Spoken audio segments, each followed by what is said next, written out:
תגיד, כשאתה מתחיל לדבר עם אנשים ומיד תספר לי איך אתה עושה את זה, בכנסים, בשיחות, בשוק, כשאתה מדבר עם אנשים, זה מעניין אותם, הבחירות האלה, מה אתה מרגיש? קודם כל, אני שבוע שעבר חזרתי לראשונה לטבריה, פגשתי אנשים בכל מקום אפשרי. בקניון ובעסקים ובשכונות, והופתעתי מכמות האהבה והתמיכה שאני מקבל.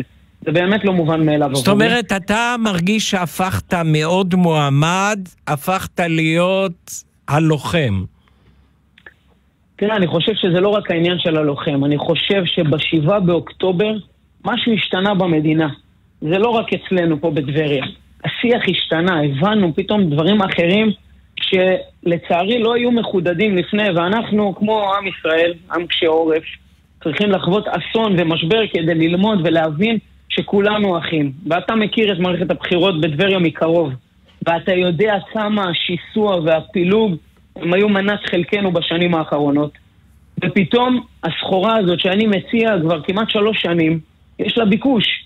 אנשים מחפשים את האמצע, את הקול השפוי, את המנהיג השקול, האחראי, שיודע להוביל איתו עוד אנשים. ראש העיר שלי, עושים את זה